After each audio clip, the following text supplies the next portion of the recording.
ಅಲ್ಲ ಅವನಿಂದ ಕಲಿಬೇಕಾಗೈತೆ ಅವ್ನ ವಯಸ್ಸು ಎಷ್ಟು ಕೇಳ್ರಿ ಅವ್ನ ಸ್ವಾಮಿಗೆ ಅವ್ನು ಹಾಕ್ತಾನಲ್ಲ ಪೋಸ್ಟಿಂಗ್ ಮಾಡಿಸ್ತಾನಲ್ಲ ಸಣ್ಣ ಹುಡ್ರ ಕಡೆ ಅವ್ನ ವಯಸ್ಸು ಎಷ್ಟು ಪ್ರಬುದ್ಧತೆ ಅವನಿಗೆ ಈ ಚಿಲ್ಲರ್ ಬುದ್ಧಿ ಬಿಡಬೇಕು. ಫಸ್ಟ್ ಗುರು ಆದವನು ಚಿಲ್ಲರ್ ಅಲ್ಲ ಇರಬಾರ್ದು, ಭಕ್ತರನ್ನ ಸಮಾನವಾಗಿ ಕಾಣುವಂತ ಹೃದಯವುಳ್ಳವರಾಗಿರ್ಬೇಕು. ಭಕ್ತರನ್ನ ಚಂದ ಕಾಣಕ್ ಹೇಳ್ರಿ.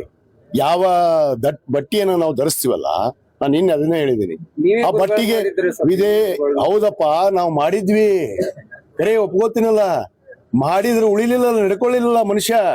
ಅಲ್ಲಿ ಬಿಜಾಪುರದಲ್ಲಿ ಇನ್ನೂ ಕಂಪ್ಲೇಂಟ್ ಬಾಕಿ ಐತಿ.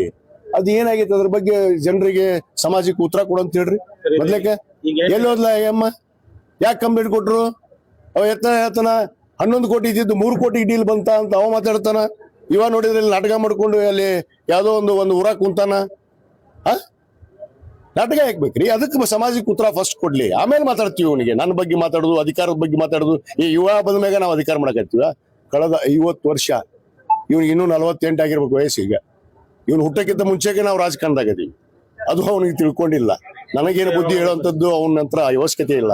ನಾನೇ ಸಾಕಷ್ಟು ಬುದ್ಧಿ ಹೇಳಿದ್ದೆ ಅವನಿಗೆ, ಸರಿ ಮಾಡ್ಕೋ, ನಿನ್ನ ದುಷ್ಟು ಬುದ್ಧಿನ ಬಿಡು, ಒಬ್ಬ ಸ್ವಾಮೀಜಿಯಾಗಿ ಗುರುವಾಗಿ ಹೇಗಿರಬೇಕು, ಕಾವಿಗೆ ಸನ್ಯಾಸಿಯನ್ನು ವಹಿಸಿದಂಥವ್ರು ಹೇಗಿರಬೇಕು ಹಂಗೆ ಅರಿವಿಟ್ಕೊಂಡು ನಡಿ ಅಂತ ಹೇಳಿದ್ರೆ ನೆಡ್ಲಾರ್ದಕ್ಕೆ ಹೊರಗೆ ಹೋಗ್ಯಾನಷ್ಟೇ. ಅವ್ನು ಮುಗಿದತ್ ಗತಿ. ಅವ್ನು ಇನ್ಮ್ಯಾಗ ನಾ ಮಾತಾಡೋದು ಅವ್ನ ಬಗ್ಗೆ.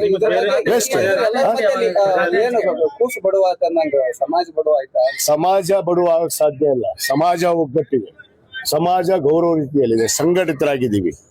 ಯಾವನೋ ಇವನು ಬಟ್ಟೆ ಧರಿಸ್ಕೊಂಡು ಇವನು ಸ್ವಯಂಕೃತವಾಗಿ ಯಾರ್ದೋ ಮಾತು ಕೇಳ್ಕೊಂಡು ಅಲ್ಲ. ನಮ್ಮ ಸರ್ಕಾರ ಇರೋ ಮಟ್ಟನ ಹೋಗೋದಿಲ್ಲ ಅಂದವ್ರು. ಮತ್ತೆ ನಮ್ಮ ಮುಖ್ಯಮಂತ್ರಿ ಹತ್ರ ಯಾಕೆ ಹೋದ್ನಪ್ಪ ಇವ?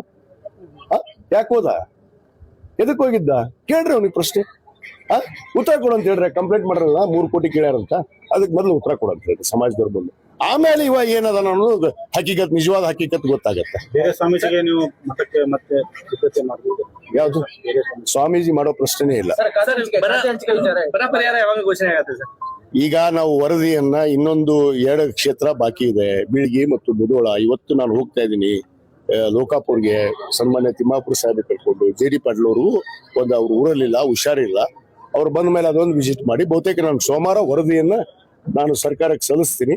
ಅದಕ್ಕೇನು ಸೂಕ್ತ ನಿರ್ಣಯ ಪರಿಸ್ಥಿತಿಯನ್ನು ನಾವು ಅವಲೋಕನೆ ಮಾಡಿದೀವಿ. ನಾವೇ ಸ್ಥಳೀಯ ಖುದ್ದಾಗಿ ನಾನೇ ಭೇಟಿ ಕೊಟ್ಟಿದ್ದೀನಿ ರೈತರ ಹೊಲಕ್ಕೆ.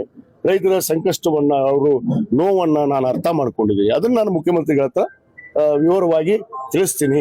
ಖಂಡಿತವಾಗಿ ಅವ್ರು ನ್ಯಾಯ ಕೊಡಿಸುವಂತ ಕೆಲಸ ಮಾಡ್ತಾರೆ. ನೋಡ್ರಿ, ಅದು ನಮ್ಮ ಪಕ್ಷದ ವರಿಷ್ಠರಿಗೆ ಬಿಟ್ಟಿದ್ದು. ನಮ್ಮ ಪಕ್ಷದ ವರಿಷ್ಠರು ಏನ್ ನಿರ್ಧಾರ ತಗೋತಾರೋ ಅದಕ್ಕೆ ನಾವು ಬರ್ತೇವೆ. ಅಪೇಕ್ಷೆ ಬಹಳ ಐತಿ ಅಲ್ಲ. ಮನುಷ್ಯನಿಗೆ ಆಸೆಗೆ ಏನಾದ್ರು ಲಿಮಿಟ್ ಐತನ್ರಿ? ಕೊಟ್ಟಿದ್ರಲ್ಲಿ ಸಂತೋಷವಾಗಿ ಯಾವುದೇ ಕೊಟ್ಟರು ಕೂಡ ನಾನು ಸಂತೋಷವಾಗಿ ಸ್ವೀಕಾರ ಮಾಡಿ ಆಡಳಿತವನ್ನು ಮಾಡಿ ತೋರಿಸ್ತೀನಿ.